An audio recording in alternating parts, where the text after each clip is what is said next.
Can't call Gordo no more. You gotta call him Flaco. Hey, Yeah. anybody. Let me send let me send that link there from Insta to my cousin there. So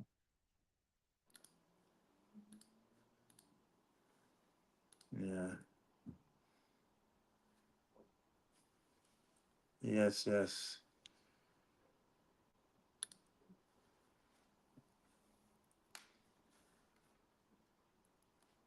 We are live, people. We'll go on with the people then. Happy New Year.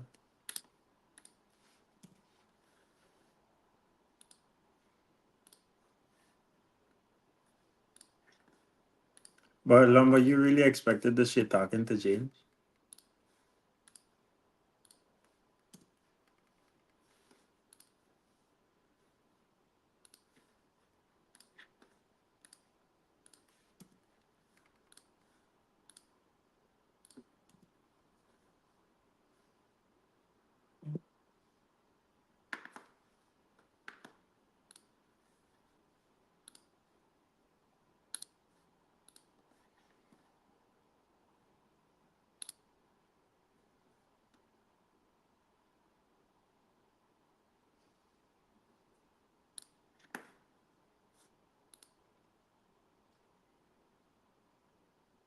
Why this man thing stick?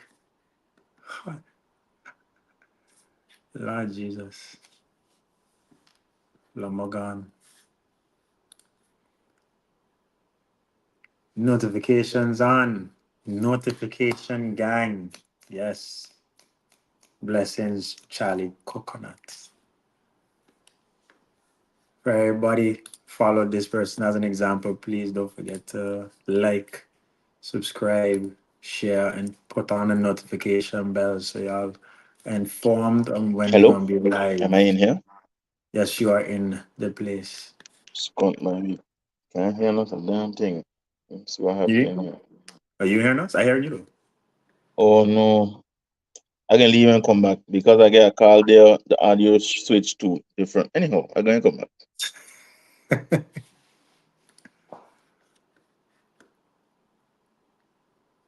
Yes, please follow everybody. Everybody follow Charlie Coconut's way as an example by turning on the notification bell after you've subscribed or go on with Lumbernet. But I don't know about it. I don't know about it. Lumbernet and some other shit. Then again, it's in Simata. The Simata, actually, Simata internet ain't as bad as it used to be. Like 4G over there is actually 4G. So when I was there, it wasn't so error, you know?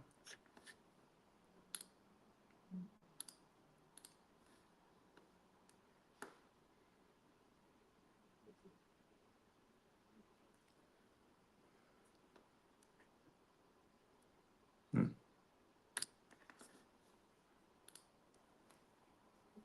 I can't talk, at least he there. Yeah, so he said better be. Yeah, man. Yeah, man. Just gotta get yourself situated. I see him there. You there? Yeah, yeah, I had received a call there. So Okay. The lumber man has returned. yes, I'm inside. We are inside. Boom. Boom. Yeah, but I don't understand why you thought the shit talking would have changed. You But think just no, no, because we I just. get you think just because we get older the mean and the partners them don't talk more shit? No boy. No boy. I just thought it would have been a little different, you know. You think we would have been more civilized? Yeah, that's how I just make it seem sometimes, you know. No, sir. Who are you? Not me. I never I portray don't. myself as this overly civilized person. I talk my shit Yeah, when I but want. everybody to make it seem like it's only me doing the shit talking and everybody else, you know. And you was a quiet one. You was the Yeah, one because more quiet. I was observing. I was You was watching the everybody. one I was more like, quiet out of all of us for real, boy. I was like, okay, all right, let me see what go on here because everybody just tell me I this night that, you know. Yeah. So I was like, yeah,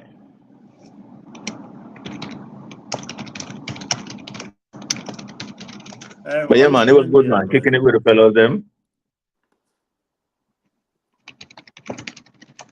great, Good great, stuff, great, man. great vibes. Definitely something we ain't doing a while, you know, because everybody life in and growing up and in crazy directions, and you know. Yeah, the people them in the comment section observing your polo got the brand logo on it and say, "Ah, they see you. Yeah, yeah, yeah.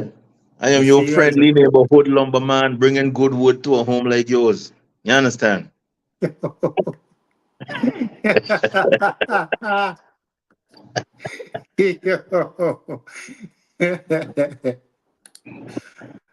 Yeah, man. So, yeah, man, I got a few of them.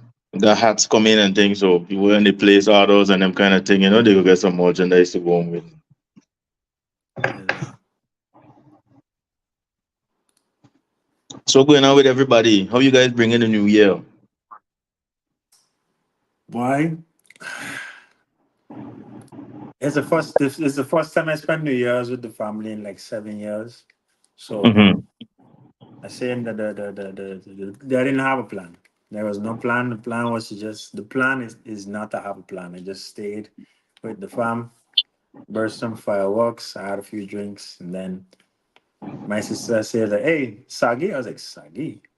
Hey, you got Sagi?" She leave like 20 minutes before me. Somehow I make it there before her. But when I reached there, I see empty, almost empty. I was just like, this is New Year's, right? Yeah. I was like, okay, cool. So I got in the car and I chilling. I hit up my partner Caro. Mm-hmm. I feel Caro is up by Eden Lounge or EXO. So swift over by EXO. Pumping him there, chill there, vibe there for a little bit. Then went he said, yo, let me go Lotus. Ah, I can Yeah. go Lotus. They should be popping. His Lotus is New Year's, no? Went inside there, you could walk in there freely. You could walk through there freely, no crowd, nothing. Just it looked like a normal Friday night or normal Wednesday night. So we say, hey man, this kind of this seeing it cool.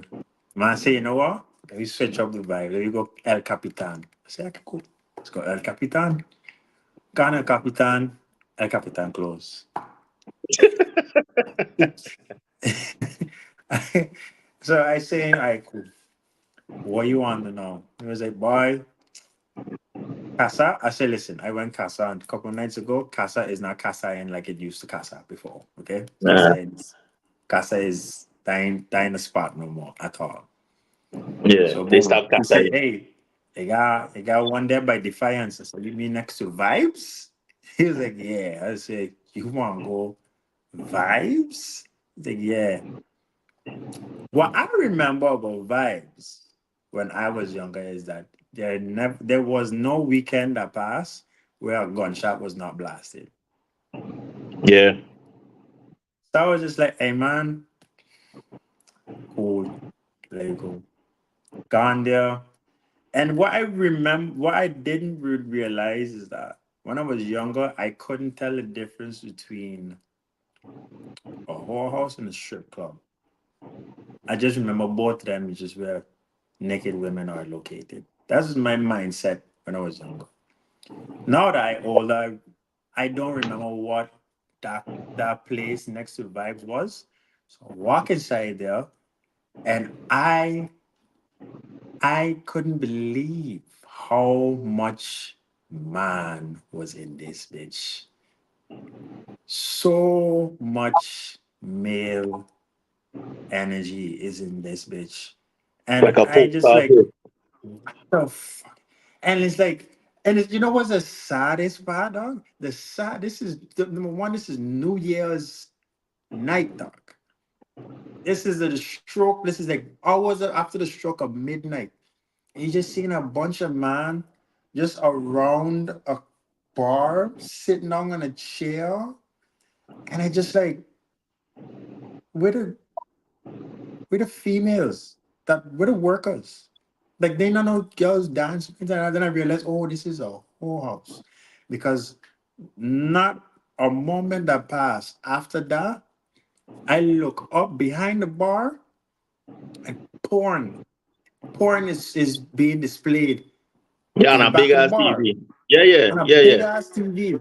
So yeah. now I just like I I don't know how comfortable I be here anymore because all I seen is a bunch of men standing around with no woman around watching porn together.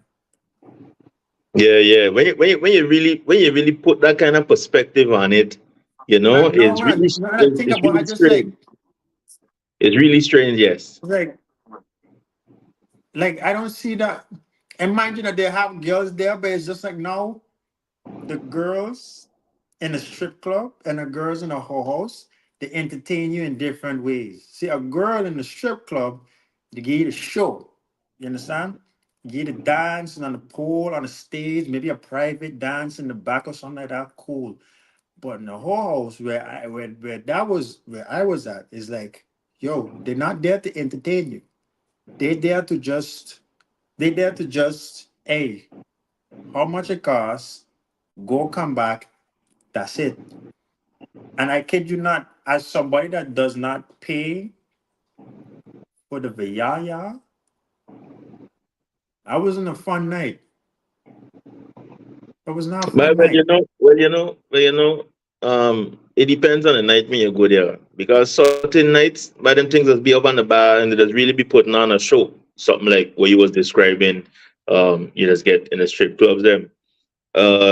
It depends on which girls out and all those kind of things. It really depends on when you go there. You got to be a real a frequent flyer, so to speak, to know which night's going to be lit, and then go there on those lit nights.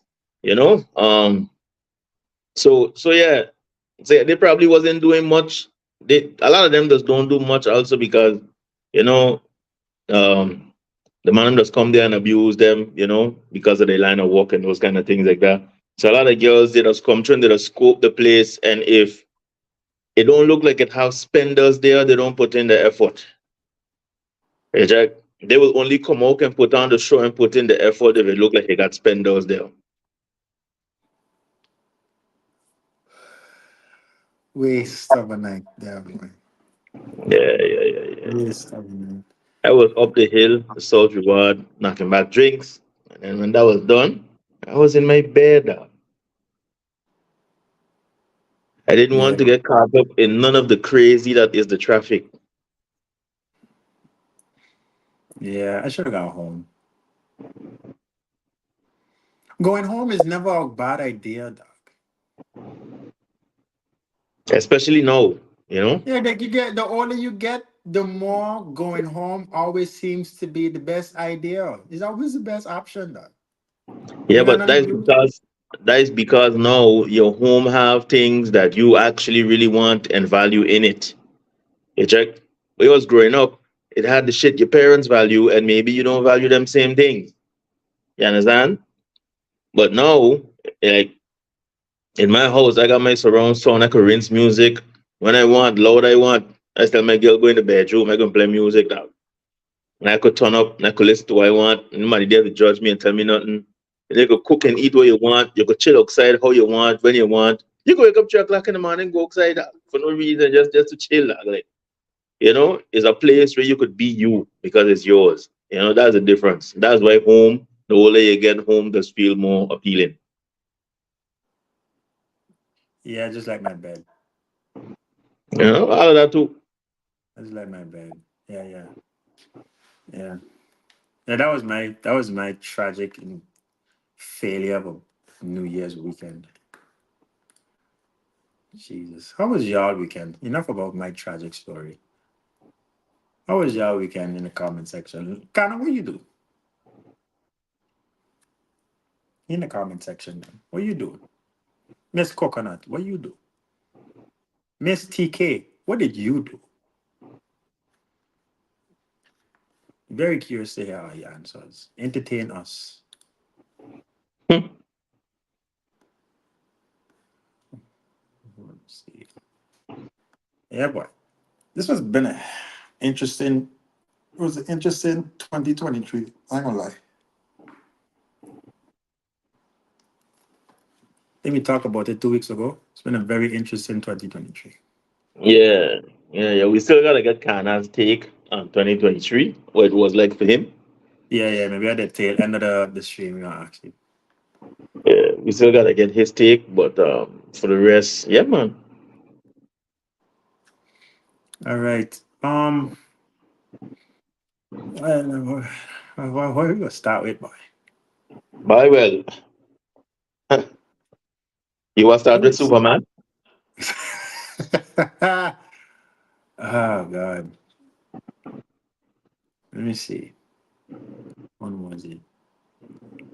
Hey man, when you're facing punishment, you're facing sentencing, you don't like the sentence that you get in, this might be an option, boy. I ain't gonna lie.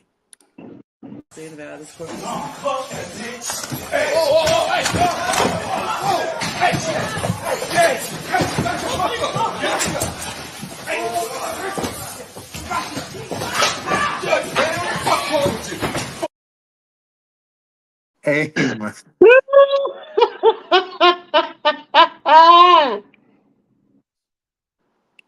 Hey, Listen, hey, one more listen. time.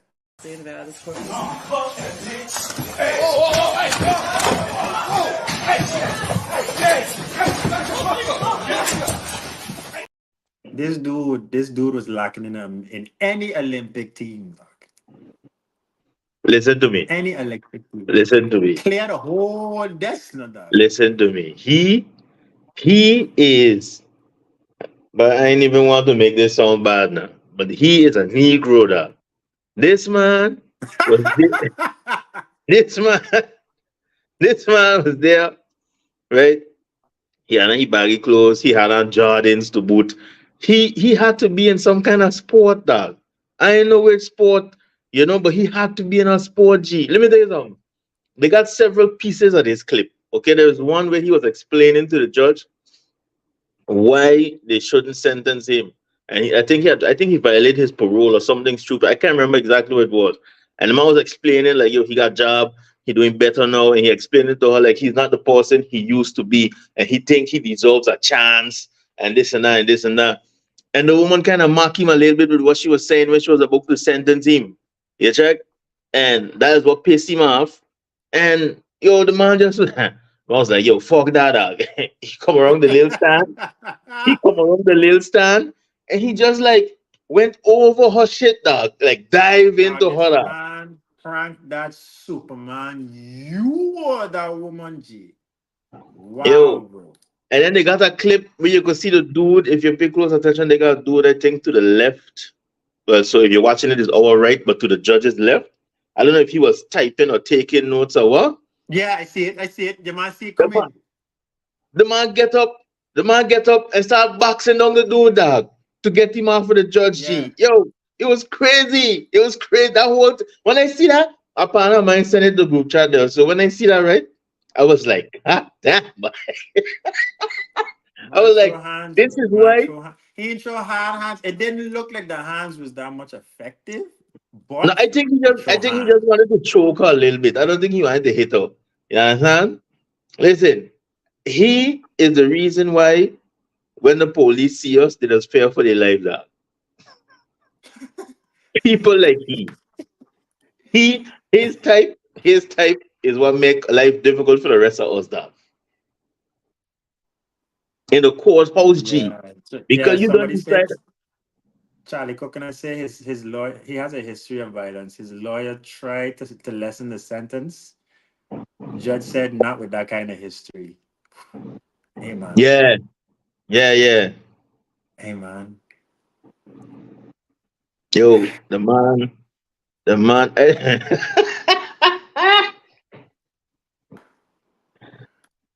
Check the man just decided if on site was a person, dog. If on site was a person, this man is on site personified. Dog. This man is on site, dog. That's because somebody got to make a meme, but yeah, I just waiting And for the the thing meme is, to like, start. not and the thing. This is the thing. Most people during sentencing, this what they want to do. He This ain't is playing really that how they game. want to be, dog.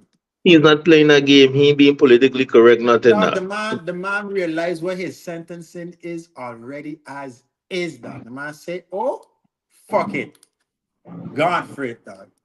The man was like, why am I even trying? Why am I even trying to be, The man checking like, I don't fuck already anyhow. The man say, "I screwed already, but you gonna give me that long? I cool, bet. Wouldn't hurt to just lengthen this sentence because whatever, you know." Yeah. Yo, if I 35 and the judge tell me they're gonna give me 35 years down. I mean I coming up when I 70, they got nothing left for me outside. Yeah, So just give me life, dog. Just give so me I life. just so I just go and get it out my system. I can deal up with you dog. Just give me life, G. If that's just give me life. It don't make sense. And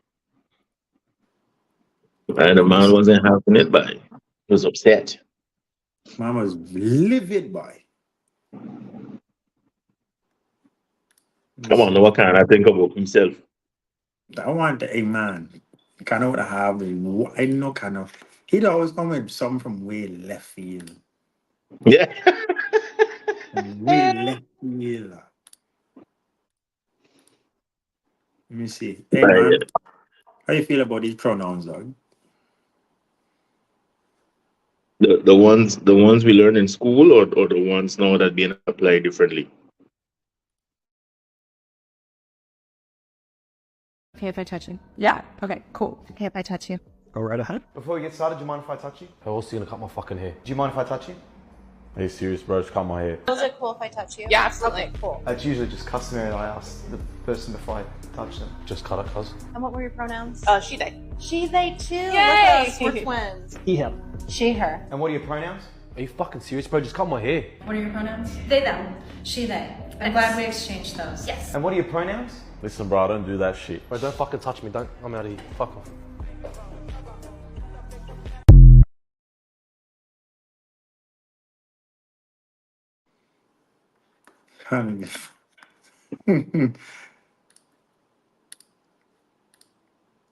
Yo, there's a time and a place for everything. Okay. And I ain't disrespecting nobody and the pronouns and those kind of things are, but I feel like it's overdoing it now when like by the barber dog. Because it don't make no sense. It don't make no sense. You coming specifically for a service where you have to be touched dog. And the man need your permission to touch you. If you say no, how you expect them to deal with you dog? How? What are you gonna do? Levitate? Is the dude get vexed. I was like, yo, you serious? How about you gonna cut my fucking hair down? Hey man. That kind of take me out a little bit. Okay. I'm gonna try something. I'm gonna play devil's advocate. I need a shot for this one though.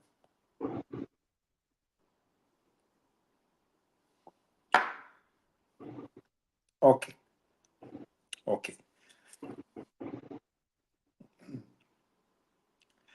Let's just say that every barber that asks permission to touch the client, because of the world and society we live in now and the times we live in now, what's going on, they're just being hyper contingent so that no blowback come back to them. Is it the barber's fault or is it people glorifying victimization? But yo, it's definitely not the barber's fault. I could understand where them are coming from with the wanting to avoid all that kind of nonsense. But is you gotta be realistic, right? Now let me run a scenario by you to kind of prove my point. Imagine before every soccer match or every basketball game, All the players gotta stand up in front of each other and ask each other, is it okay if I touch you, dog? Imagine them sports, them things that gotta happen before the game start. Because them is contact sports, dog. Mm, Okay? You mm. like if you don't if somebody you know where you're going there, father. Don't come there thinking like, oh yeah, then keep like you in the post, right? The center blocking you. You going on in the post, you trying to, and then what the ref going to call? The ref gotta call something. Oh, he didn't have consent to touch this man. He can't guard this man. Yo, foolish that sound, dog. It's like, yo, it's a time and a place for everything, dog. It's not necessary. It really ain't necessary.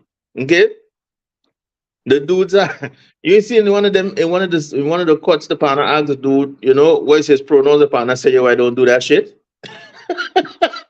Yo, because and yo, it ain't I personally don't see it being relevant in a place like that. I could understand the man they wanted to protect themselves, but I don't see it being relevant, man. Squid ain't worth. Blessed day, winners and winners. Yes. Whoever this is, blessed day to you.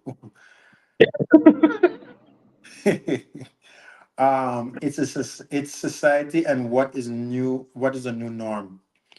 Normally mean the new normal. Yeah, that's what I say. It's like, bro, like a lot of, like, say for instance, I in the gym. And while I in the gym, because of how hyper aware I am of the times and the normal that we're living in right now, I put in extra effort to stay out of everybody's way, mind my own business, push my own iron, and get out the dodge without bothering nobody, specifically, specifically women. The last thing I want to do is make anybody uncomfortable in my presence, because if I know you uncomfortable, I don't, there's a limit to how comfortable I be about, you know? But So because of that, I just move a certain way. And that's just how the times is right now. look how crazy the world is, right? Just because just because of fucking pervs, dog. You check, the world just turned upside down. The women them had to resort to coming up with this whole movement just because these man just can't behave, dog.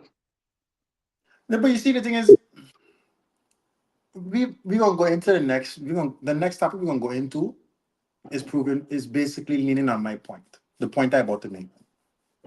They, what people talking about is not new now.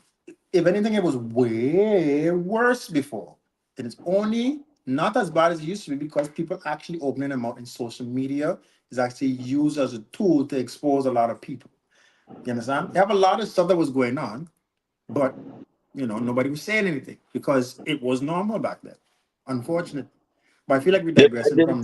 I didn't say it wasn't going on. I just mean to say like because these man them couldn't control themselves, the world now have to be in a fuck up way, dog. Yep, You yep, know? yep. And I think I had mentioned this in either our very first or our second episode of Drinks with the Fellas. And the more I watch these and hear about these kind of things, the more it just resonate with me. Yo, the whole world just getting soft up. Okay, let me show you how soft the world getting. G. When I was growing up, none of the dogs in the neighborhood was afraid of fireworks, dog. These dogs know they're afraid. Even the dogs, them getting softer. Everybody getting soft. I don't Bro, what the understand fuck? it. Bro, what the fuck you talking about? I don't What is he understand it, talking dog. about, man? How we get to dogs? Everything just getting soft, dog. I'm tired of the softness. It No more making we life dig- difficult. no more we digressing. We start talking about barbers and permission to touch. How we got this office? Anyhow, yeah, because the softness is a part of, in my opinion, Okay, that okay. what's Look, you going see, the on. thing is, right? You see, the thing is, right? I'm not really stuck in the times of what we used to be. There's certain people and a growing amount of people, whether it's justified or not, that feel as if it's important to address them as the pronouns that they choose to be addressed as. I am not opposed to having a conversation for me to determine for myself if it's necessary or what you asking for is a bit much. Because I gotta figure out first and foremost if you're being difficult or not through communication, first and foremost. You understand? So this whole pronouncing, I had this conversation. I actually take it upon myself to actually open the dialogue of pronouns with somebody that I wasn't sure how this person wanted to be addressed because she was a lesbian. You understand? So I don't know, based on your sexuality and how you portray yourself, how you want to be addressed. I don't know if I have to call you ma'am. I don't know if I have to call you she. I don't know if I got to call you sir or he, because I don't know how you. And this is somebody that cool as shit. So for the sake of keeping cool, keeping this cool and vibe environment here, if you need me to address you as sir, if it's not taking nothing out of me for you, for specifically for you, got no problem. But just as long as you're not going to, I don't. The only thing I agree with everybody is that the fact that you, not everybody is on board with that yet, and a lot of people don't have the patience for the time to come for people to get on board, especially if people live their whole lives not fucking with that at all. There's where I think the disconnect is. Yeah, but that is where I stand, because when they don't get their way, you understand the type of tantrums it is throw and the way that is messed with people just because they want their way. You understand? It ain't cool. And when they don't get their way, it's always the end of the world. You see it in several infinite amount of interviews and everything on the internet and even in person, like um, even here in with the tourists and them kind of things.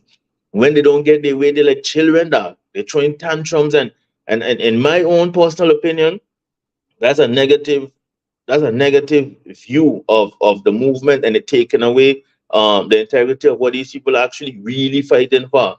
And the persons who also in the community don't hold their own accountable the way they would hold a straight person, specifically a straight man, accountable when he do things out of order. And that all of that is where the bullshit lies for me. You check? That's my problem with it. I understand. That's my whole problem with it. Once they fix those things there, then to me, it's going to start to completely make sense. But until then with certain things there's a lot of hypocrisy. I understand. I just it's I just feel like everybody have to let's try to find a middle ground and try and find a compromise. The Where it's just the the, like if the as key, much as you want us to I want you want like people who think it's important to be addressed by the proper pronouns. As much as you want us to address you as such, you have to be patient and understanding that this, as much as you felt this way for however long, that don't have as much to do with us as it does with you. So Mhm. for you have to be patient and understanding of the fact that people who was not privy to these feelings and these views that you feel so strongly for, we have not been a part of that for the majority of our life. So for you to feel as strongly to basically, I really do feel like it's like a weaponization of being a victim. Yes, Like exactly. a lot of Exactly. people like to, yeah, a lot of people nowadays, especially online, they glorify victimization. Laughing Like at that like comment there. like they are forcing us women to use a gender neutral toilet because they them there want to piss in the sink corner.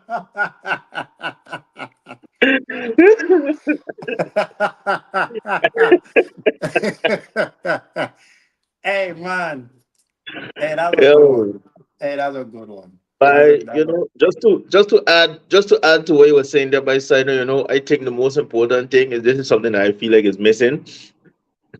Is there needs to be a certain amount of change management, yeah, on both sides of the fence, Mhm. and the most important thing that we need to start with, um, I think, is respect. because before anybody's a man or a woman or a this or that, wherever it is, you're a person first.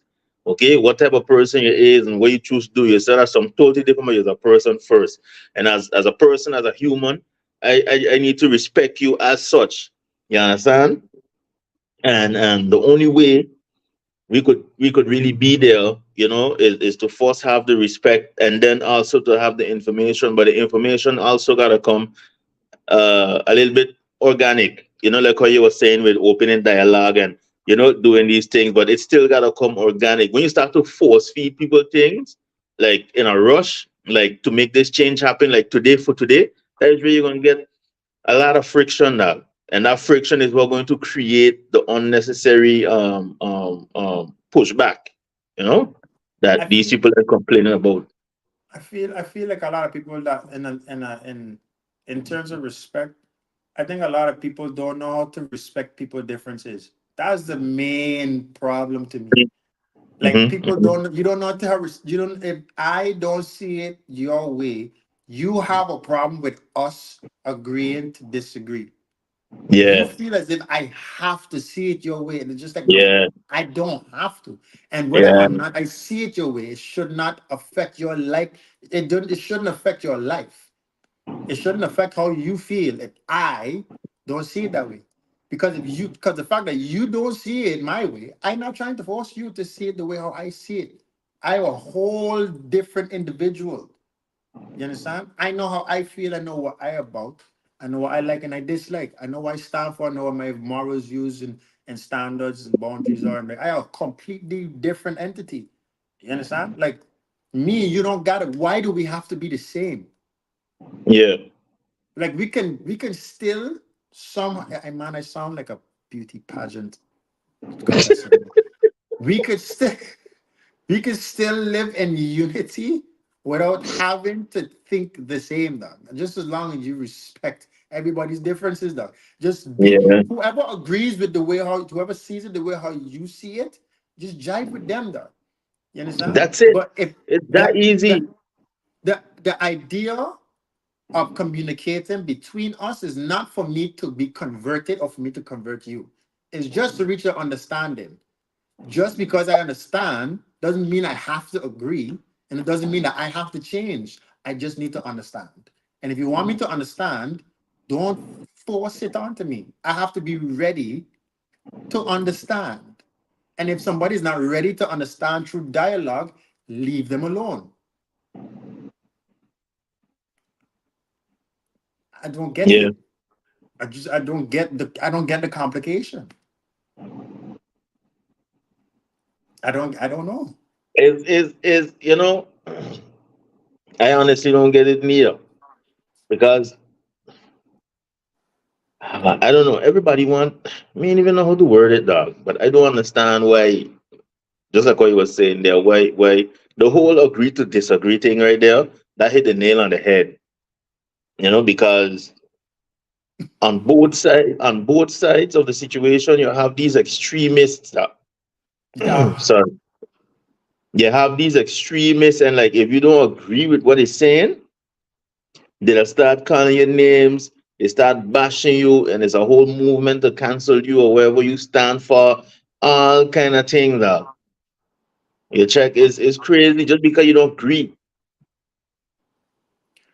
I remember once because I have a friend that we come to understanding now. I have a friend that feels as if because I am not as hyper macho masculine as other guys, that I inherently am a feminist.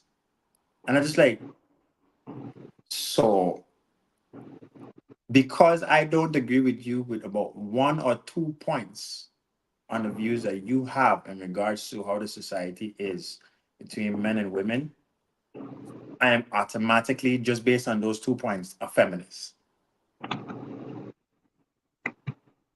It's like me and you as two black Caribbean man, we supposed to, and by that merit, by that science, by that logic, me and you supposed to think exactly the same. And if me and you, if I don't like planting, and you like planting, means I no longer am a Caribbean man. Like by that merit, by that logic, me and Mm-hmm. you have to be exactly the same, think exactly the same, move exactly. There's no individualism between me and you just because we come from the same place. Hey, Just because me and you as man, I have to have the same views as you and agree with everything that you view as a man with regards to the effects, the affairs of man and woman. And if I don't, I'm automatically a feminist. that's crazy. It's maddening. It's mad, yo. That's crazy. I don't understand. It's like people. It's like now we live in a place. It's like there's no nuance, though. There's no So what? gray Somebody area. actually It's either tell you that? one extreme Somebody, side or the next, though. yeah. Like it's like the idea that you could like agree with both sides, like with certain parts of one side and another part of the other side is like it's completely foreign. The idea of it is completely they can't compute it though. You see, tomorrow they want to be a woman, and the day Hold on. after they want to be Hold a on there one man, and a second. week My cousin calling me. Hold on. right, and a week after they change their mind again and want to go through life as a dog. So tell me when that's the same question we've been asking for from the first time this started, where they wanted, but is this the identity crisis and the gender identity? I call it an epidemic that's going on. It's just like I feel like a lot of people, not all, a lot of people who not happy with themselves, not happy with life. A lot of people that need like drastically need therapy entertain these spaces now. That's my opinion. I'm not a therapist, I'm not a psychiatrist, but I have a lot of extremists that occupy these spaces that you could look at them and be like, you're not well. You really you got some healing to do. Humans are not a monolith. Thank you. We like to be different, but some don't like if you're different from them. I never understood the I never understood how people take pride in being unique in their individualism, yet have a problem with everybody else's differences. I never understood that. That's to me is completely contradicting. Say that again. I think I reached back. I ain't sure. People take pride in being individualistic and being different and being unique, but at the same time have a problem with people with other people's differences and uniqueness as individuals. It's like Because a going lot of left and people, right. It's like going left and right at the same time. yeah, yeah. Because a lot of people feel like you're only an individual or unique when you're like them or That on there. makes no sense, It though. does, but that's the point I'm trying to make. That's the point I'm trying to make exactly. Okay, it's like only they could be unique, and if somebody else is like them, then it becomes then that they do it first. Kind of like what that dude name that rapper? What his name is? Soldier Boy. You Oh remember they God. had that meme going around? He trying to say that everything that went down, he do Everything it he did first. was false. Yeah. Yeah. Yeah, you understand? That's the type of nonsense what has happened. Man. How far can I? Um at the distance that he is in. That's wild. Yeah, yeah. I don't know exactly where his whereabouts is at the moment. But I want to say something. I want to say something in regards to what you were just talking about. But anyway, um, let me see. Hey, you want to talk about Cat Williams? Well, Cat Williams. Yes, I didn't even get to finish that whole interview. Let me even start. This man, one thing that he did point out is that he have a lot of legendary what you call it, legendary comedians that Hmm. basically stole a lot of their bits. And from what I understand, comedians taking other comedians' jokes is actually quite not. It's actually not a first. It's a regular occurrence. Let's put it that way. I'm not calling Yeah. it normal, but it's a regular occurrence. This happens very often, from what I understand. And they actually have clips of the original bit and how it's been like twisted and modified, but you could still tell where the origin of the bit is, down to the punchline and the mannerisms and everything like that, the physical gestures and stuff like that. You could tell. They pointed out with Jamie Foxx, not Jamie Foxx, Cedric the Entertainer, Mm-hmm. Steve Harvey, a lot of different, and Cat Williams has been loud. This man have the internet in a chokehold. I think he's either he, the Judge Diver, or apparently there's aliens in Miami. That is going to be the yearly calendar for January this year. And we Yeah. only today is only the 7th Yeah. of January. Yeah. Yeah. Yeah. Yeah. Yeah. It's only January 7th. Yeah, dog. It's crazy. Kana was saying the live looked like it stopped on the YouTube. I don't know if anybody else could confirm that, please. Let me see.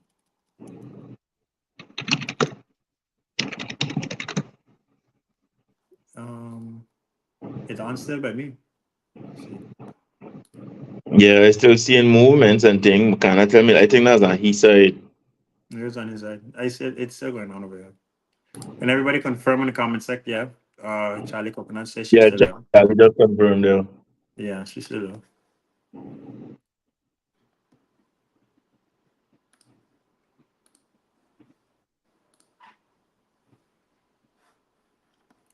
Let me see. She lead. Yeah, she lead the gesture.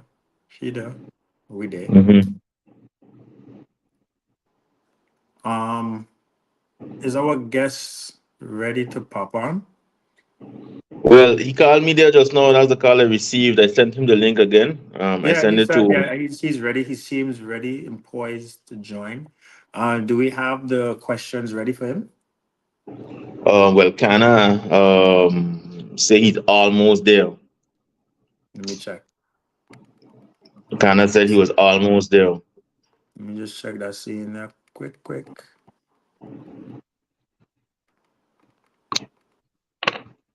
Because in the meantime, we could let the guest, introduce himself and kind of, Yeah, yeah. depending how far Kana is, because we don't want to Yeah. stall it neither. Okay. Without further ado, we have Shalon Pompier of the National Alliance team, Mr. Mambo number 6. That's right. That's right. Good Yes, afternoon, yes, yes, fellas. Good sir. afternoon, fellas.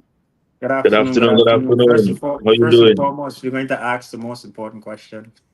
What are you drinking? And drinks for the fellas. Yeah, what are you drinking?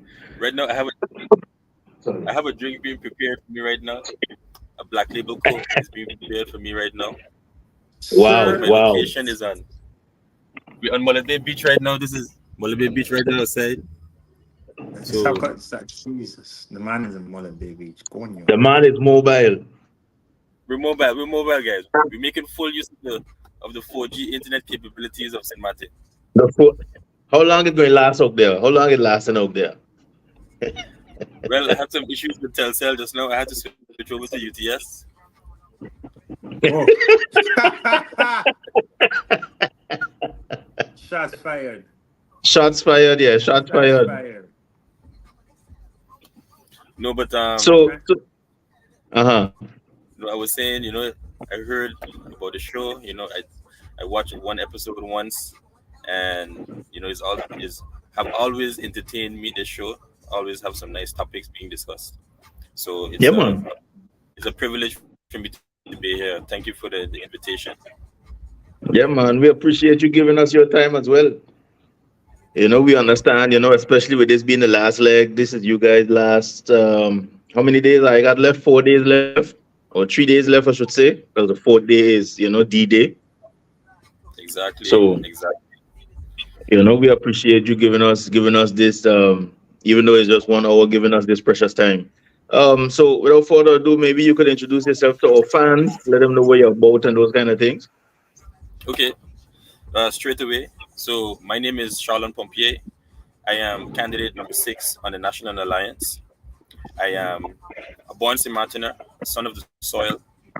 I been to MPC high school. After the MPC, like most students, you have the choice to go to either to the Netherlands or you go over to Holland. In my case, because I did MPC Havo stream, I went over to Holland, and in Holland I obtained engineering degree in spatial planning, and I was fortunate enough to land a job after this degree in Holland at the Ministry of Romy, and there I've been working for the past going on 9 years now, so almost 10 years basically, and gained a lot of experience, worked with a lot of interesting people and people with similar visions, and all people who want to see St. Martin progressing. And a little bit about myself. My friends and my colleagues. They always consider me to be someone who likes to get things done. Likes to come up with solutions and gets things done, and have no stagnation basically. And I'm a very forward-thinking person, and I also volunteer a lot. I like to help people naturally, and to me, that is what serving the country is all about. You have to have that natural instinct to want to help people. And so now basically, with my 9 years experience in government, knowing how the government works, I've been a manager for several years as well, a department head since 2017. So I have that under my belt as well. And now for me, it's a time to turn the chapter and basically join the decision makers of the country, so that we can have the right persons with the right qualifications and the right educational background and experience in the leadership positions, or add to what is already there, so that we can further move the country forward. Okay. Nice, man. Nice. And what would you say was the determining factor that drew you to politics, to want to actually be a part of the political arena? Well, I think it's something that a lot of us young people have, because we go away, we come back to St. Martin, we visit St. Martin, we visit the island, and you naturally compare. I think that's a human instinct to compare, and you compare where you're living, where you're doing your studies abroad, you come back home, and you're seeing the differences in quality of life. Yeah. And for me, that's something that struck me direct. That hey, you know what? If I can do something about this, then I want to. And basically, you're talking about changing elements of the country, how the country looks like, operates, and politics is the avenue to get those kind of things done. And especially considering now, I have gotten the experience working in government as a civil servant, and I can tell you that every civil servant are basically, they're workers, they're advisors to decision makers. And if you want to really make decisions about the country, then you need to postulate yourself and be part of decision making, whether it is in parliament or whether it is as part of the council of ministers of the country. Okay, good, man, good. So explain to the people as well, what kind of how do we call it, package, or what kind of vision you have for the island, certain changes you would like to see made and plan to make yourself once elected. Okay, well, first of all, my educational background in spatial planning, it leads me. I'm more inclined to do anything related to the built environment. Spatial planning is, you have components of construction engineering in it. You have components of civil engineering in it, also architecture, water management, And basically, right, we're in a position where we we need to do something about this urgently on St. Martin. And my vision Mhm. with these particular topics is more about the infrastructure, because we have a lot of bad roads. We even have a Mhm. lot of dirt roads still on the island. We have Mhm. a lot of traffic. We have poor public transportation, meaning um, yes, the bus drivers are doing,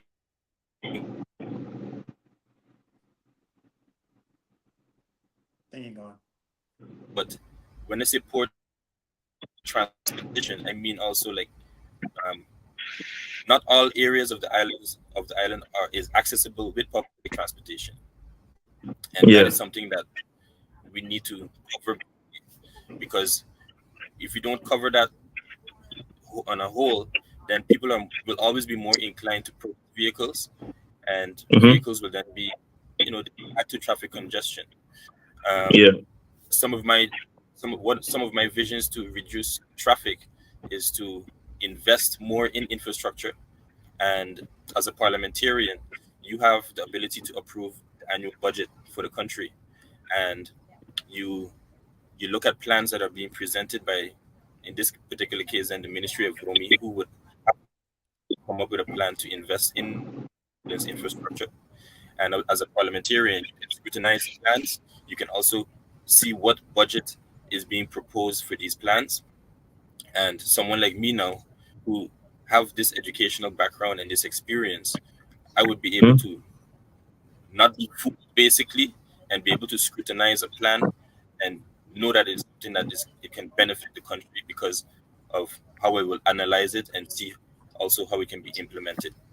And we Yeah. definitely start investing um, in separation of traffic routes, so that Mhm. we don't all traffic using the same roads. And the government started this concept before 10 with the introduction of links. We had link one, Yeah. link two, link one phase two, and those sort of things. That idea was basically a brilliant idea to start to separate traffic. The island saw a boost in vehicular movement after that and less traffic. But we need to continue, because Martin is ever growing. The population is growing on an annual basis, so our infrastructure needs to also further develop. Mhm. So that's my topic on infrastructure. Of course, along that, we're taking along also the upgrading of drainage, because we have roads that get flooded. The road designs right now, our roads need to be completely rebuilt, because a lot of them doesn't even have drainage incorporated into it, and so forth. So for me, it's like it's a lot of work. It's a tremendous Mhm. amount of work. We are so far behind, but Yep. I'm not letting that discourage me, and I don't want that to discourage the people of St. Martin as well, because we all deserve better, and we need to improve the quality of our life on St. Martin. Yes, definitely. Definitely. I think we agree. We agree with you fully.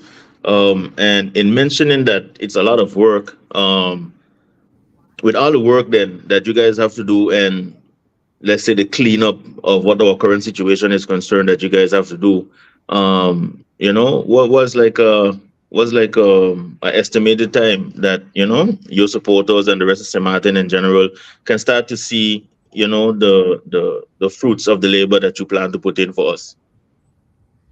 Okay, well, to give you an estimate, we this year for 2023, the island actually has a balanced budget again. The first time in 10 years, actually, that the country has a balanced budget. So with this balanced budget, we were able to slowly start investing in infrastructure again. And um, a good couple of million of guilders, I believe is around 6 or 7 million guilders, was reserved for upgrade of infrastructure. Dirt Okay. roads that should be overdue converted into concrete roads. Those particular items will start to roll out in 2024. So basically in this year, by the end of maybe beginning of February or by the end of February, the construction works for that is supposed to start. But then we also have, for instance, the asphalt roads that need to be surfaced as well and partially rebuilt also.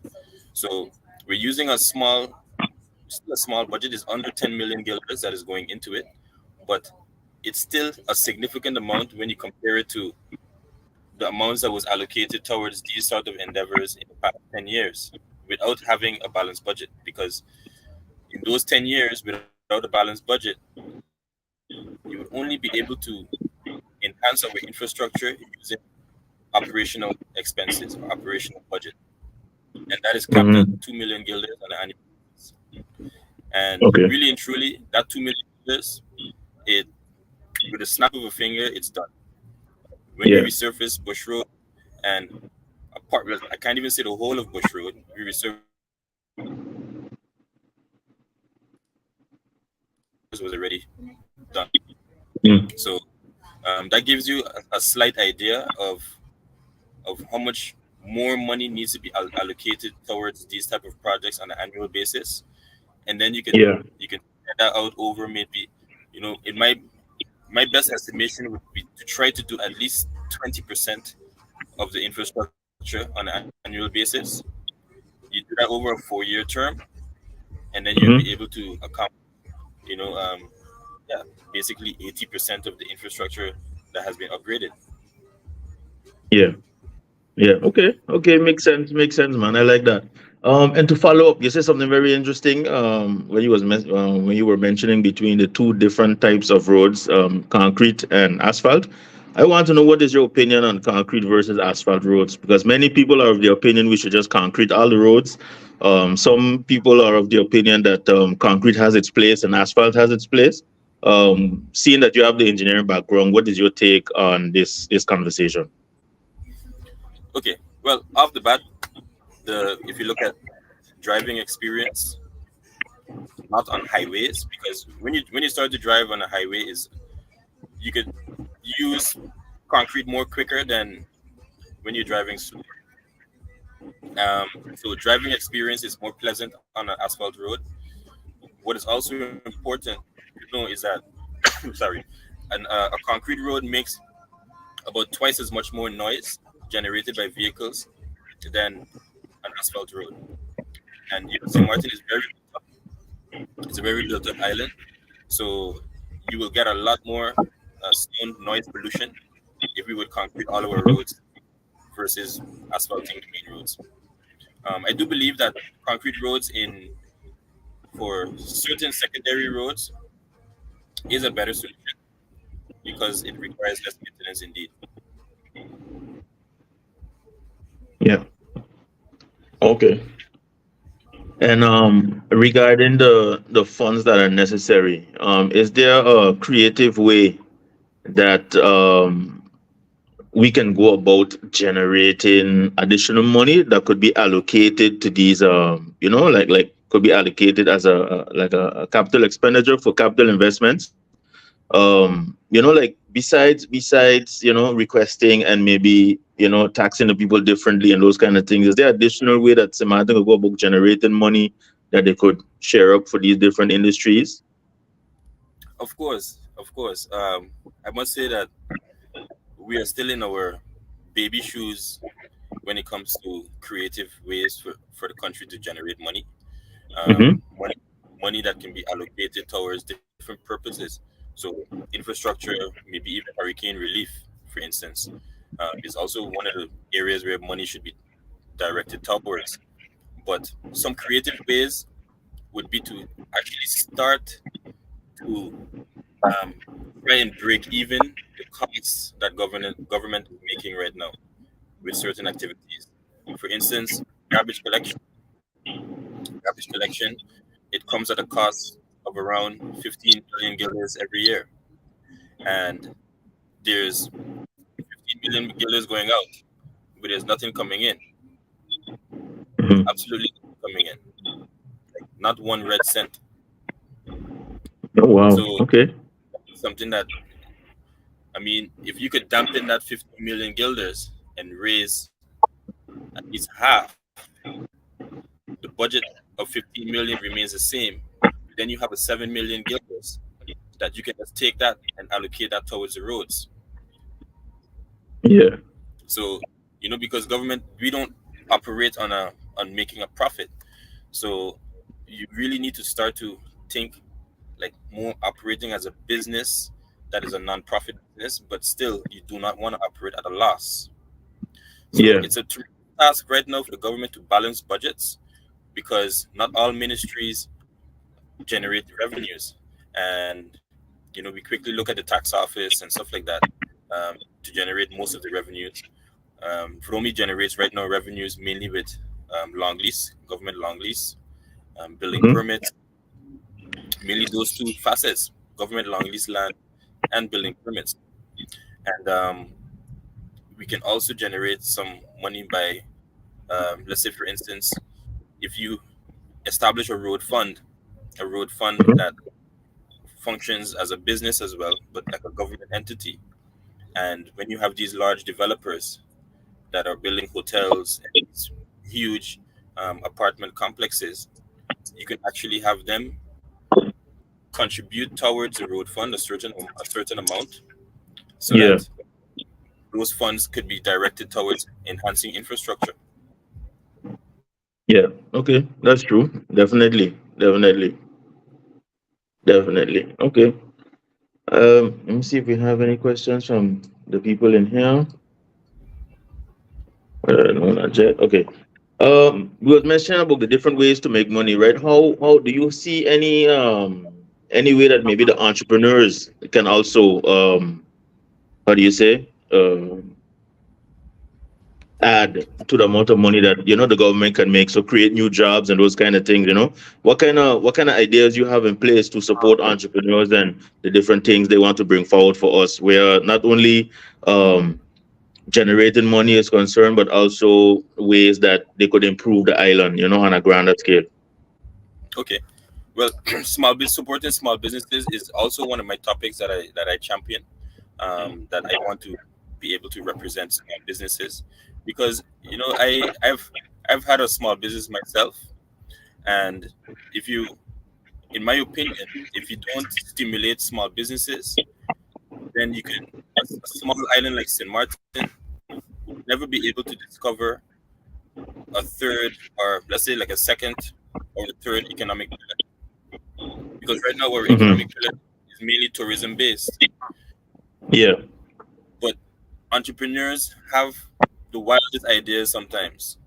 And if you stimulate them, then you see the island becoming very popular or very famous for a certain business activity, just because you supported small businesses. And I think currently, it's way too much bureaucracy involved with small businesses to get them Hmm. started up, for instance. Um, Yeah. there's not much information out there either, besides on the Chamber of Commerce website.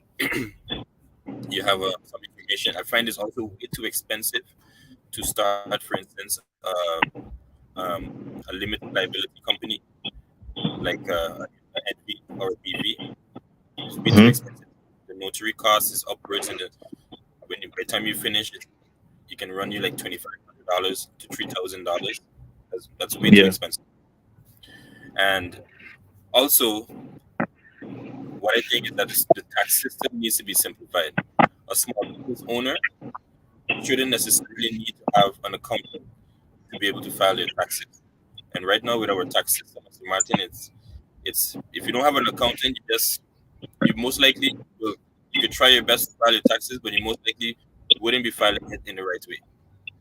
You'll have Yeah. some mistakes you have to change, and that shouldn't be. You should have incentives that government implements for small businesses. That, so let's say, for instance, if your revenue isn't a certain amount yet, after the first year, then during that first year, once you don't reach that revenue threshold, you shouldn't have to pay TOT, for instance. So just different incentives. I think we can really come together and and think out of the box on different ideas that could stimulate small businesses. I don't think that they're Yeah. stimulated enough. Also with the banks, recently there was a motion from an MP triggering the banks to enable, the more easy opening of bank accounts, not necessarily for for small businesses, but for residents or permanent residents. And but small businesses also have challenges with with opening bank accounts. It takes way too long. There's a lot of Yeah. red tape involved in it. Mhm. Um, there's sometimes they don't want to give you an ATM card. You only can get a credit card, and you hear Yeah. a whole lot of nonsense regarding it. And I find it's demotivating because as young entrepreneurs experiencing that, they can quickly get demotivated and move someplace else where small businesses are supported and guided by the government. And like that, we're losing out. We're losing out on our talent. And if you Yeah. ask me, we need all hands on deck on St. Martin right now, to build this country, to get this country to the level of where it needs to be. And if we don't attract our St. Martiners who have experience and who have the education gained abroad, it's going to take us much longer to reach to that point. Big Yeah. facts. Yeah. Big, Big big time facts. fact. Big time facts. Once again, everybody, we here with Shylon Pompier, candidate number 6 on the NA slate. You have any questions there, Sino? Um. Okay. I'm going. Yeah. What do you feel would separate you from anybody else that postulate themselves to get into a seat of parliament? Sorry, I didn't hear the question.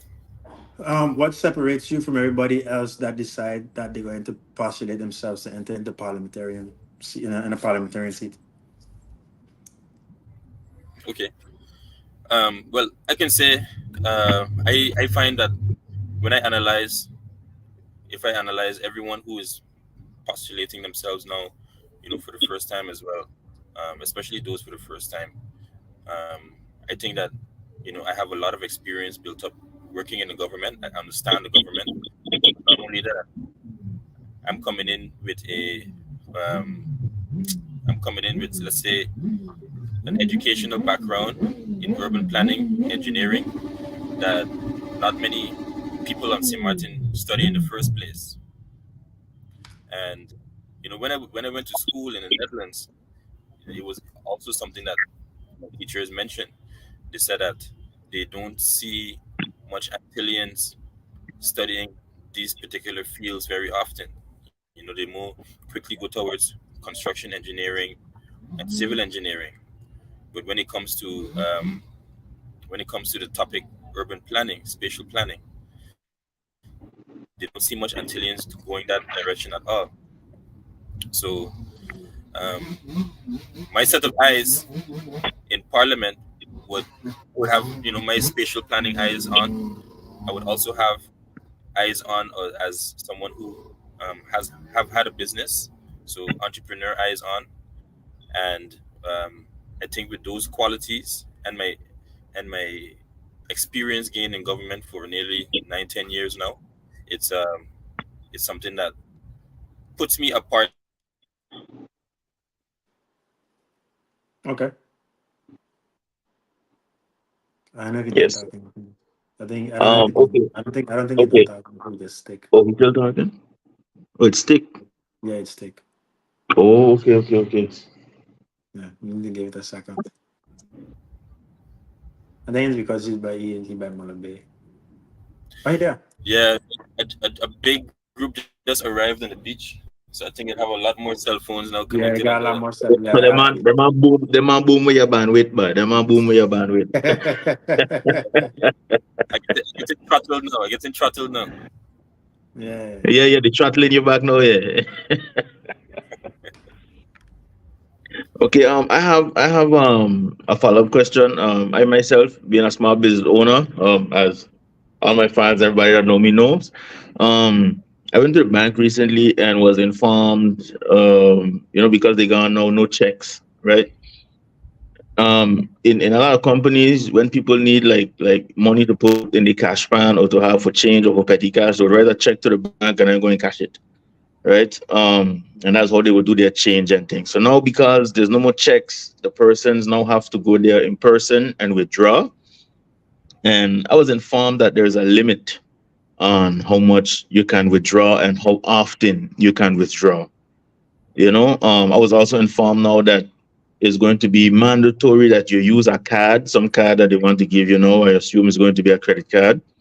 And I'm not by any other banks I with, and as is usually the case, they're going to have an excessive amount of charges added to this card with all kinds of things that you're withdrawing. And so who are the correct persons that we as business persons, business owners, and aspiring entrepreneurs, who can we talk to have something be done about this?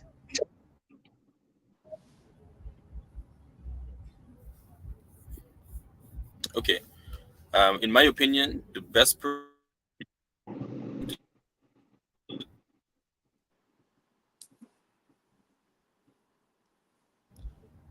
you have an organization that represents small businesses.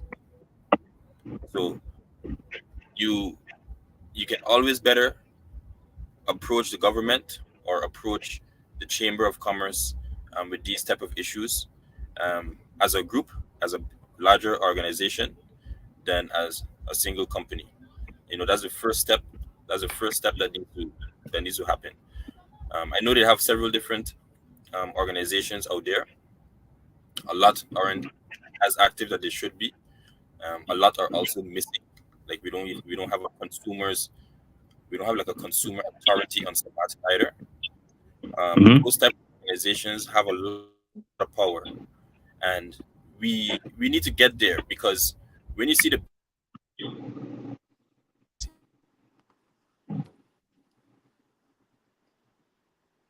that can wait and scrutinize the bank and tell them, "Oh, stop in your tracks," Yeah. then banks do what they want basically. And Hmm. I mean, it's been always St. has always been going on, has always been proceeding like this. And it's not only St. Martin; it's a lot of different territories in the Caribbean. We don't unite and create these organizations to be able to push back different um, institutes and even the government sometimes from implementing measures on us. And Yeah. some things that they get away, things that these banks get away with on St. Martin, they could never do back in Canada or back in Europe. So and it's up to us, and that's where I want to be. I will be a people's representative and representative of different organizations as well, with my voice in Parliament, stating how things should be and making sure that the voices are heard. Okay. You mentioned just now that there's a few organizations that are existing but are not as present as they should be. Drawing off of that, I was also informed as well, or I can also see for myself in the media as well, that there's a lot of projects that government bring forward that maybe didn't get enough time to be executed because of, let's say, maybe the government fall, or we had voting, and the constant changing year after year, with the exception of these last 4 years that just passed.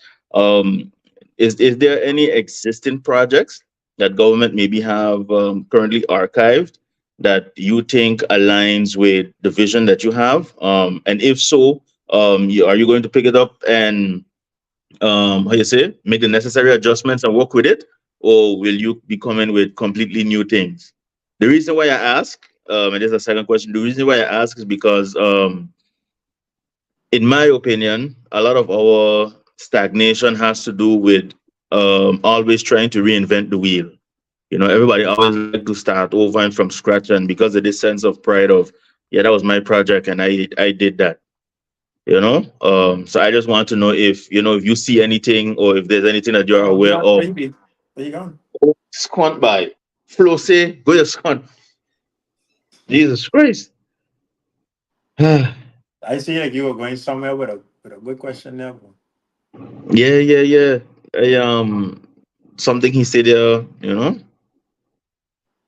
kind of hit the question with me. Hopefully he come back. Hopefully he come back. And I had an interesting question kind of send in the in the comment section too, so It I just pop wanted to up there by highlight me. it. Huh? It just pop up there by me. What up? The question what kind of ask? Yeah. I just have ready to say as soon as you finish that question, I'm gonna highlight this one yourself. Think he back now. Well, I think he back. Is he back? Yeah, put on the camera. Yep. And welcome back, sir. Back, back. Welcome back, Well, sir. I say Flo take you from us by. Why they trying to stop me? They're trying to stop me. Yeah. Flo is Yeah, just yeah. They Yeah, triangulate man. my phone. Yeah, they triangulate you. They trying to shut you down. We can't let them do that. So You you were had saying here last week that you were saying about government starting certain projects but not being able to finish them or something like that. yeah, no, because I was asking you if they have anything that government have archived right now, project wise, that aligns with what you want to bring forward to the table, and if so, if you going to make the necessary adjustments to it and work with maybe something that was brought forward already. The reason why I ask is because a lot of times, we just try to reinvent the wheel and start from scratch when a lot of the groundwork has already been done. And and in my opinion, that does contribute to the stagnation that we have because we constantly starting over and never finishing. Correct, So I just correct. wanted to know if you have, like if you see anything and if you've seen anything, will you also be moving on fresh with it or will you be starting over as well? Well, no, I don't. I definitely don't believe in reinventing the wheel. So I would have to do a thorough, research into what has been done so far. Ask the right organizations that or departments in government that could have been working on something already.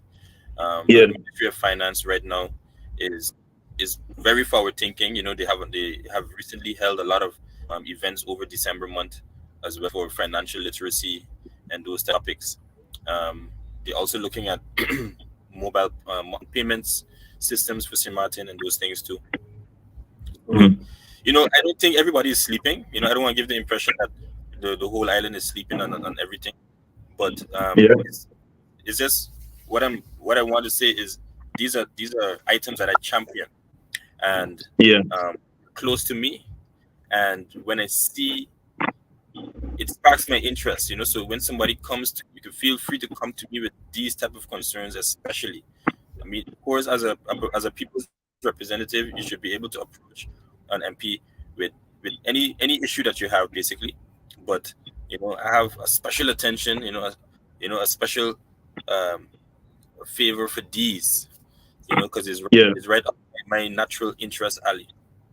yeah, So yeah, yeah, to just list them out, it is like what I started off with. So the infrastructure on a whole, yeah, uh, not just roads, but the complete infrastructure, and also how we build. I'm a proponent of St. Martin having an aesthetics policy that can provide guidelines to how buildings appearance should be and the state of upkeep, because I also find that as lacking on our Oh island, yeah. especially on the main roads. It's like you see Oh yeah. buildings as dilapidated, not painted, um, um, piping, even the toilet piping on the exterior of buildings, yeah, and you're wondering like what's going on in this place. So yeah, the Ministry of Romy already has a draft aesthetics policy, and it's just a matter of implementing it now and presenting it for the people, of course, and making sure that the people understand it. But then maybe we even take it a step further, because I mean, of course, not everything is expensive right now in St. Martin too. So you might own a property on the main road, because this one we wanted to start first on main roads with this aesthetics policy, hmm, and own a property on the main road, but you don't have the funds, to do a whole renovation or repair and repainting. So here is where we could check, fact check someone's financial situation and make funds accessible, make a grant accessible, because in the end of the day, upgrading that building is in the general interest. Yeah. So something like that is also things that I champion, and then I also champion affordable housing. So not social, just affordable housing. Why? Because I feel that everyone that considers themselves a Martin should own their own home. We all inherit things from our parents and blah blah blah. But guess what? You want your own as well. There's no better feeling than you being able to invest in something for yourself, your own dream, your own thing that you make it look like how you want as well. So affordable housing is very, very high on my agenda too, to be promoting and to be championing. And there's this thing that government doesn't have much land anymore. But guess what? For me it's more about the planning sides of things. If this is something that the government finds important to have affordable housing, then it's something that we should be working on around the clock, year in, Yeah. year out. There's a housing Yeah. need, so that means there should be a housing supply. Yeah. Okay, so can I have Yeah. something? I kind of have a few questions there. So Yeah. based on what you just said a while ago, can I have a very interesting question that you want to present to you? Can you explain about having a foundation on building on how a building should work? To what degree? I find it really hard to compute that government going to tell me how I have to build my house or building, especially on my land. Can you explain that a bit more? Okay. All right. Well, is that related to the aesthetics policy that I mentioned, or Yes. what is Yeah. is Yeah. that related to it? Yeah.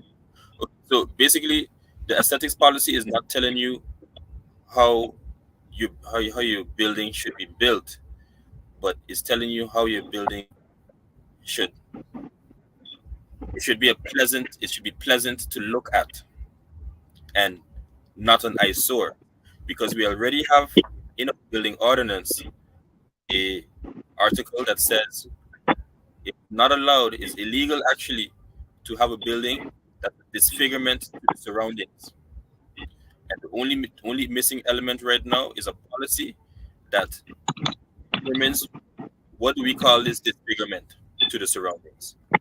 And that policy would say if your building ain't get a fresh coat of paint in the last 20 years, which is some of them at St. Martin, then guess what? That's a disfigurement to the surroundings. If you can see water marks from the roof all the way down to the foundation of the building, that's a disfigurement to the surroundings.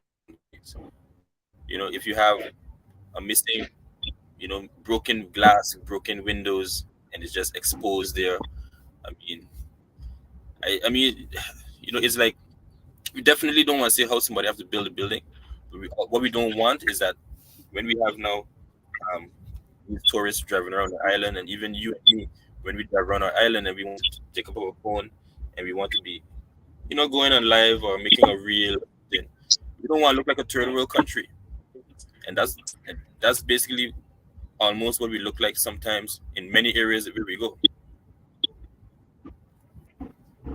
I Yeah. don't like I don't like how much that actually I agree with that part.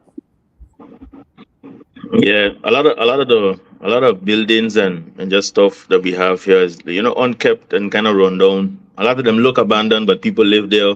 It's kind of strange. Is But ghetto that. so You now know. with that being said, Kana does present a good point and a question. But is being an eyesore not subjective? There's It's a room for tricky one. interpretation. There's room for interpretation indeed. There is room for interpretation, and that is why you need a policy on it. And a policy becomes a public document that people can also object to and share their own views. And depending on how sound the objection is to what's written in the policy, government can make an amendment until you reach a final version that is accepted across the board. So it's not like government is just going to shove something down your throat. It's basically a policy that's going to be a public document. Um, when a policy becomes part of legislation, it is publicized in the National Gazette, and town hall meetings are organized with it. Copies are available, made available online. The public gets the opportunity to read it, to scrutinize it, and if they have objections, they have 6 weeks of time from the date it's placed in the National Gazette to send a letter over to the ministry and state what their concerns are. But ultimately, there's a common goal that we all want to reach, and that is making St. Martin one of the most beautiful places in the world. Okay. There's another question that kind of had based on what you said. How will government expect people to upkeep their house when they're having trouble keeping the lights on?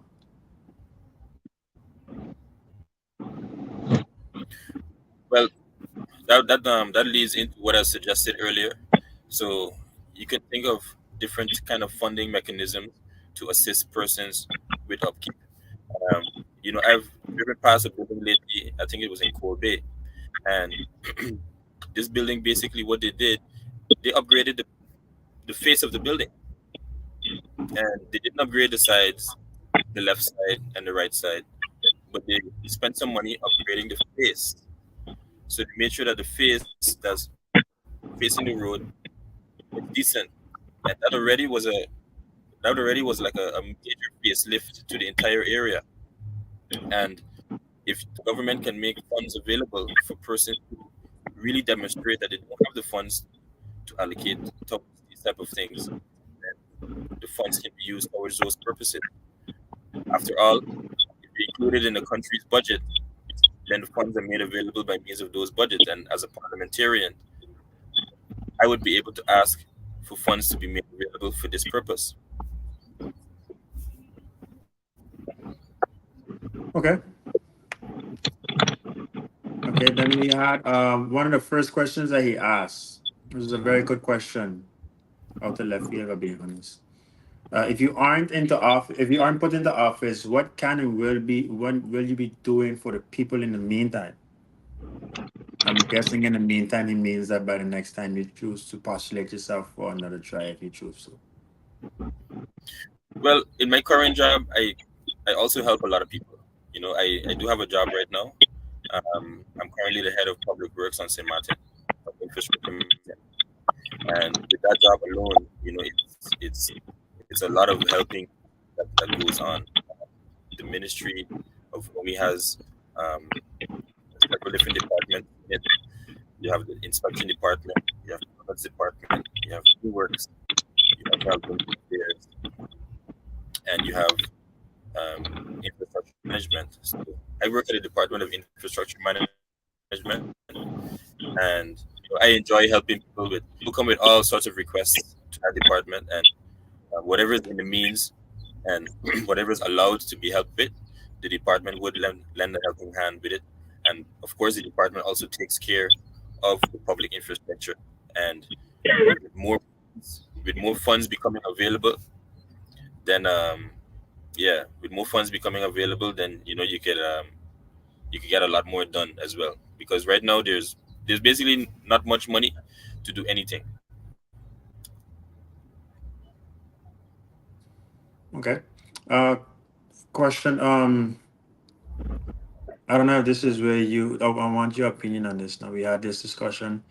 I think it was with Rolando and other candidates, potential candidates from the other parties. Do you feel as if thus far and for the future that tourism will still remain our only and main source of income, or do you see other revenues as well to sustain our island? I see other revenues being able to sustain our island, and one of them being e-commerce. I think if we can establish St. Martin um, as an e-commerce as a hub, even if it's as a transshipment hub in the region for the region, we can be able to have another economic pillar as for exporting of goods because of St. Martin's geographic location in the Caribbean. It makes it very attractive for transshipments to take place here because we are almost the first point for vessels coming from Europe. We're not far away from the States and other major Caribbean islands as well. And we have, still a very popular island in the region. St. Martin is still very popular, but we just have a lot of catching up to do and a lot of innovation to do um, to stay ahead in the game. We have some competition islands out there that are doing their best to try and catch up to the level where St. Martin is, and we have been stagnant for, I would say, give it 10 years, because if we didn't have a balanced budget as a government for 10 years time, that means we had 10 years time that no investments could have been made in the country. Hmm. You mentioned just now. I want to follow up on something quick before Sino continue. You mentioned just now about shipping routes, right? Um, Being a carpenter, acquiring quality lumber at a fair price is a challenge, and to bring it in is an even bigger challenge because you don't really get the good deals unless you order by the container. Um, However, lumber that comes from, let's say, Suriname or Guyana and those general areas, especially the rare and expensive lumber down there, you can get them extremely affordable. But we don't have a shipping route between a direct one, I think, between here and South America. Um, how much, if yeah, how much of a demand is necessary for a company to decide to take the risk to create that route? Or what can we do then as an island? I don't know, maybe even government could maybe try to make a deal, or I don't know if it's Tiat or who is in charge of that, to get a shipping route from South America to here. Well, this is a question for that. Of course, somebody who's in the shipping business would be able to answer very quickly. Um, Hmm. but I do think that once you purchase goods such as lumber is always in demand, and you, depending on the investment what you're willing to make, and depending on the type of facilities that you would have here in St. Martin to store your lumber in terms of warehousing and stuff like that. I think from just off the top of my head, if you're saying that how expensive it is to purchase here, and if you're able to source it cheaper elsewhere, find out what the shipment cost would be for a direct shipment to St. Martin, and still be able to make um, um, purchase of lumber cheaper doing that method, is a business case that you have to look at. And if it makes financial sense, then uh, you probably could strike deals with shipping companies depending on the frequency of the shipments. Okay. And Okay. into that, this is something where I strongly believe that where government would play a role in something like this is making sure that the facilities are available for these type of business endeavors. We have right now a very densely populated island and densely Hmm. island where little to no planning was done in certain areas, because you could straight away see it when no planning was done on how the construction and roads are laid out within a particular area. And Hmm. one of the areas where I have a focus on really structuring it better, completely restructuring it, in fact, is Pond Island, and also Huh. over the pond, the Supper Garden area, Arch Road area. I believe that there is a is a missed opportunity if we don't structure those areas good for industry related services.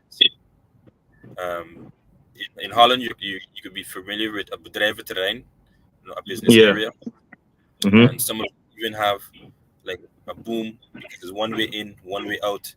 It's a highly secured area that is so important to the economy of a country, and every city in Holland has it. Every town in Holland has a well-structured bedrijventerrein, and we don't have one. We have some warehouses in Point Blanche, then we have a little bit of warehouses in Colby. Mm-hmm. It's not structured, and these warehouses is what store our goods for us to survive after a natural disaster. So, we need to start to think about protecting the people in this regard as well. So it's there's a lot that goes into these kind of things, and uh, it is like some far thinking, far ahead thinking, 10 steps ahead kind of thinking needs to take place at this point. Yeah. Yeah. And I have one follow-up question from the comments here. Um, Kana would like to know, when you say restructuring, what do you mean exactly by restructuring? If you could, kind of go a little bit deeper for him to kind of understand what you're trying to say.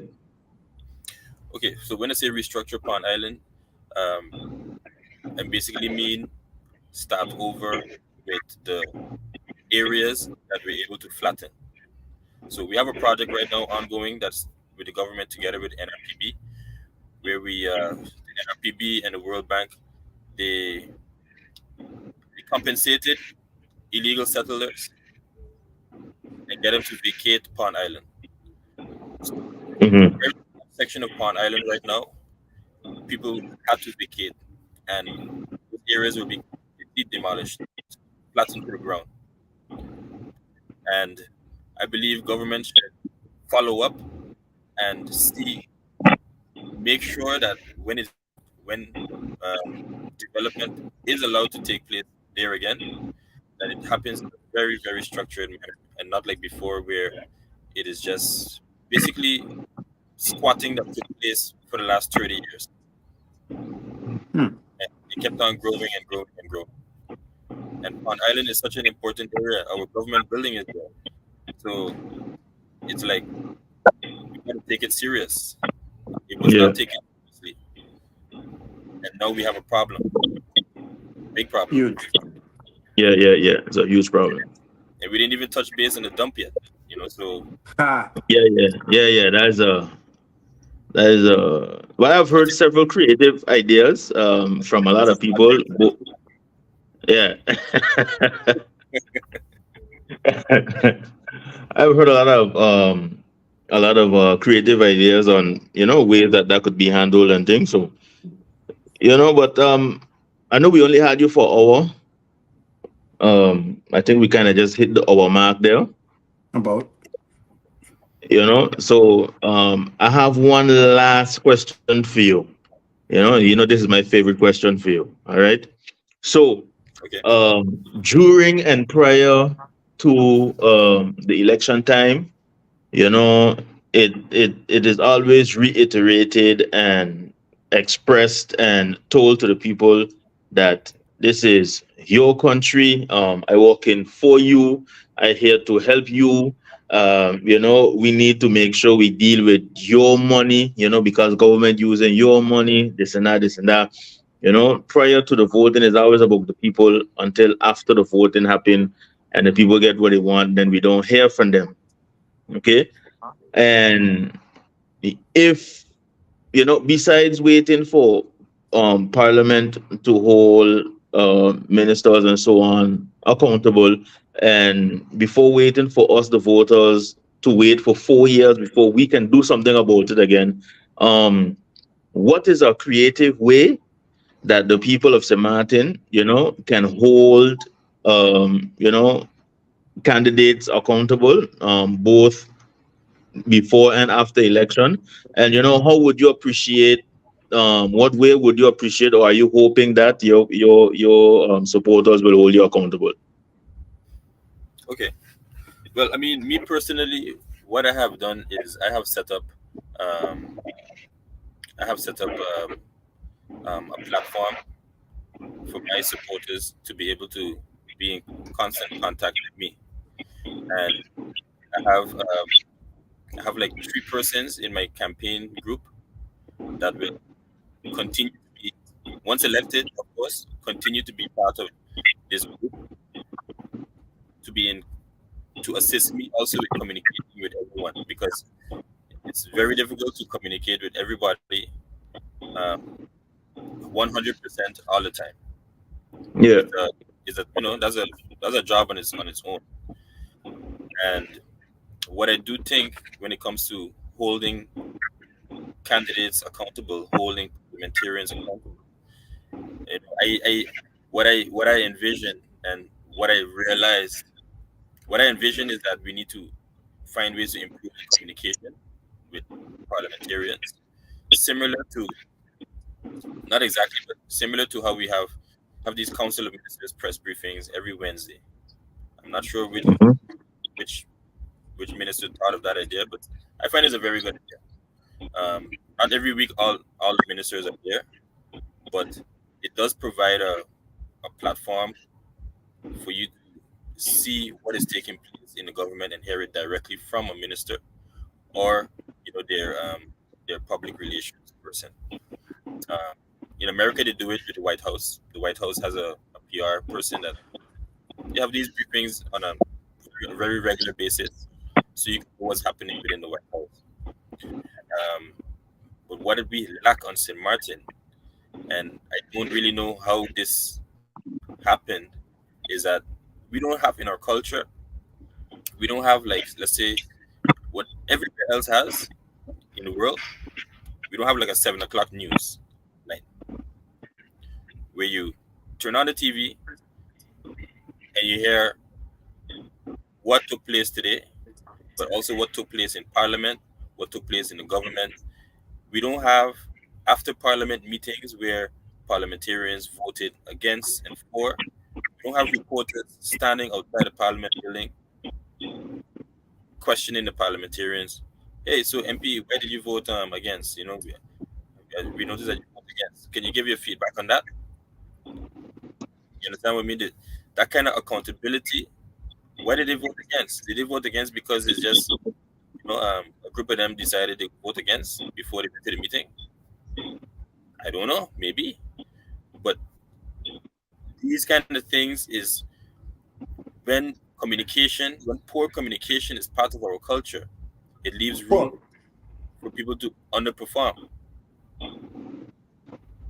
So this is another industry that the government should be promoting. Anybody that has studied journalism and those kind of things, you have no startup costs. You get a grant from the government to set up shop. We need these type of things. Otherwise, we cannot hold public officials accountable. Right now, we depend on one newspaper on the island. That is ludicrous. Yeah. So it's like, I mean, we're not the size of Sabre and Station. We're an island that millions of people pass through this island on an annual basis. Billions of dollars passes through the island on an annual basis. So I think we need to up the level across the board on a lot of different topics, including this one. I would be glad when I finish voting for something in Parliament that a reporter is outside want to know why I voted that way. I can explain to the people that supported me, that voted for me, this is what it is. Because then that's a recording on its own, and there's less individual messages being sent to me afterwards, where I have to explain it individually too. So Yeah. um, yeah, it's these kind of things is much needed. I have one final question. Um, now that you're part of um the rally and now you've postulated yourself, what's the one thing that caught you off guard? Now that you're actually positioning yourself to pursue this journey into parliament as being a parliamentarian, what caught you up? What about this election caught you off guard? Now that you're not participating as a citizen. You're participating now as a potential parliamentarian. What about this journey caught you off guard? Um, I would have to say time. Thinking that you have time, Mm, and look, in 3 days we have elections already. You know what I mean? Like it's the time goes so quickly. It goes very quickly, and what also is what you don't expect is how little time you have, like, to do the things that you like. You know, I like to play video games, and I haven't touched a controller in a very, very, very, very long time. So our campaigning actually started from since the May, the end of May last year. So it's time with your family. I have two kids. I have a son that's 3 years old and a son that's 2 years old, and time with your kids becomes less as well. And those are the not so nice things that catch you off guard. Less time to do things that you enjoy doing. So I have a bunch of people there behind me now, want to have a drink with me on the beach, and this comes, this is important. These type of things that we're doing here right now, having this podcast, this is part of it. Yeah. okay, interesting. Yes, indeed. Lumber, you got any more questions? But no, we're just about to thank the fine gentleman for giving us his time, I do for have being one here. comment. I do have one comment. Mr. Suitcase. Suitcase in the comment section. He did say something about. I just want to hear what Mr. Pompeo's opinion on this here. So we need a journalist dedicated to asking questions on behalf of the populace. Have an open forum where the people can really push for certain questions to be asked by this quote unquote representative. How you That's feel right. about this? That's right. I totally agree. And I really hope that journalism on a whole steps up a little bit better on St. Martin, because um, I mean, we all have Facebook, and we all know we like to be entertained, but journalism has become a little bit too entertaining on St. Martin, and less, Become a propaganda. yeah, less informative. And yeah, we need to do better than that. It has to be, when you're talking about running the country, it's serious stuff. It's serious Yeah, stuff. yeah. Okay. Well, I don't think Kana or Rihma Falis, aka Suitcase, or I or Lumber has any. Lumber, you don't have any more questions, right? You were saying something, so I didn't interrupt. No man. I was just thanking the young man for his time, for having this open dialogue with us, for informing us on all these topics, for spreading the word to our listeners, and getting everybody to understand what it's about, what's going on, and what is needed. Not only from him, but also from them, within the community, and to put us in a position to prosper. That's right. Right. So thank you very much, Mr. Pompey. Once again, I appreciate you giving up this hour of your busy schedule. And we can see each other soon. Thank you guys as well. This is a great program. So I would tell you guys as well, keep it up. You know, um, I know nothing is easy, but keep these type of platforms going. This is definitely stuff that is needed to keep our people informed. For sure. Yes, yes. Thank you for joining us, So, and enjoy your black label that you say you're going to have yeah, any yeah, yeah. That any probably get moment. watered down now, by. And what I didn't Enjoy. I enjoy. was just there. I was just there this week there. Enjoying Mullet Bay. I'm very jealous. I hope you can sense the envy on my side here. Everybody that was here during the whole live stream, thank you for joining us. Like we said all the time, you could be Yes, anywhere in the world. You choose to be here with us to have whether it's an informative conversation or just talking a bunch of fuckery. Don't forget to like, subscribe, and share. And when you subscribe, if you subscribe, please hit the notification bell so as soon as we get to go live, you are immediately informed and you can join us sooner rather than later in the live, so you don't miss any of the stuff going on. Once again, number 6 candidate of the National Alliance, Charlon Pompier. We thank you for joining us, and good luck on the elections. And may the force be with you. Thank you. Yeah. Thank you. All right. This was the first episode of 2024 of Drinks with the Fellas. People, you can see you next 2 weeks from now. Deuces. Yes. Deuces.